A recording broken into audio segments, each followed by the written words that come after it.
How do you communicate bad news? I have to say a couple things. One is if I'm thinking about bad news in terms of as a project manager, I'm giving the bad news to the steering committee or I'm giving it to the team. You know, which way am I communicating? So what is my position relative to who I'm giving the bad news to? But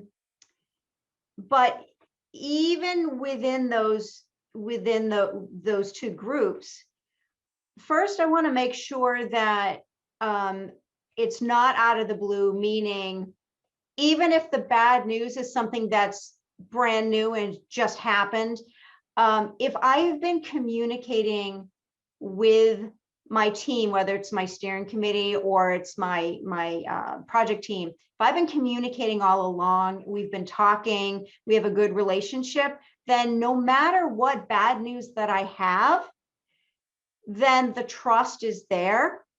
It's not like the world's not going to end. It's more, okay, we have an issue, we have a problem, let's deal with it. As opposed to if out of the blue you just show up and say, you know, we just cut the budget in half, then everything is just going haywire. So set that foundation work up front. If you're always communicating, then that bad news when you deliver it is not going to be that bad. Second thing I would say is when delivering the news, you know, you always say take bad news personal and good news public. So I try to work with the person or the department that it affects first, and work with them so that they understand and then bring it out from there to the next layers. So I don't know, TC, if you have if you have more to add on that or if you have a different approach. No, my approach is pretty similar to yours. And yeah, like you, I would segment it in terms of how I approach, you know, talking to people in management versus people who are actually on my project team. I find that if it's people on my project team, my usual approach is I tend to approach bad news with empathy, because 9 times out of 10, the people on your project team have been working closely with you on this work for a long time, probably even before the project started. You know, they are truly invested.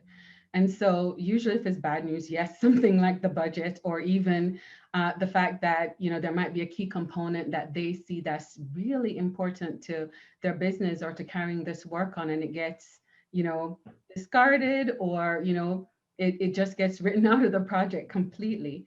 Usually I'm very empathetic when I sit down to meet with them. You know, I express exactly, you know, how they're feeling at the moment, and just, you know, come at it from a place of, you know, concern and care and that kind of thing.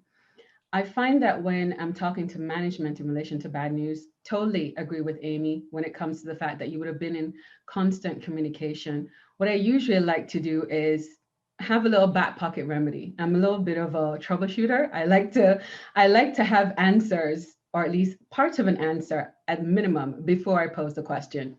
Something from my upbringing. I think my parents always wanted us to have the answers in our back pocket before we came in with a question. So even if you don't know the solution to the problem or the bad news, usually what I do is I might talk to the team that's affected, see if we can arrange to have a meeting coming up or a number of teams. So when I'm going in delivering the bad news, I'm immediately able to sort of say to management, okay, so my next steps are this. I'm pulling together a meeting. We're meeting on Thursday at 2. We're going to be talking about X, Y, and Z. We're going to come up with some recommendations and bring it back to you so you can make a decision about how we move forward. So that's really functionally how I tend to manage breaking bad news. Right.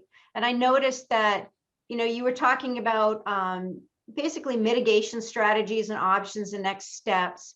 And every time I have one of those project update slides that you have to do, in the companies that I've been in, they have one standard slide that all the projects have to do. And that's actually one of the blocks, issues.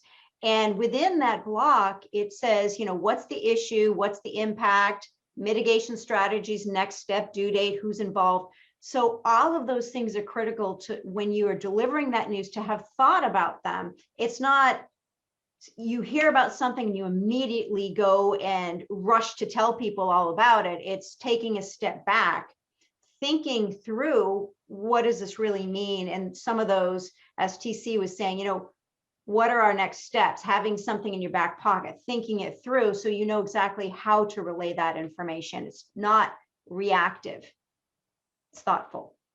Absolutely, Amy. And I think it instills confidence as well in the management team, in particular as a project manager, where you have thought about that strategic piece and you're coming forward with having thought it through and thought about what the next steps are. So it really helps give people confidence, even if the news is bad. Yep, agreed. Thanks for watching, and don't forget to hit that subscribe button. It's free. See you in the next video.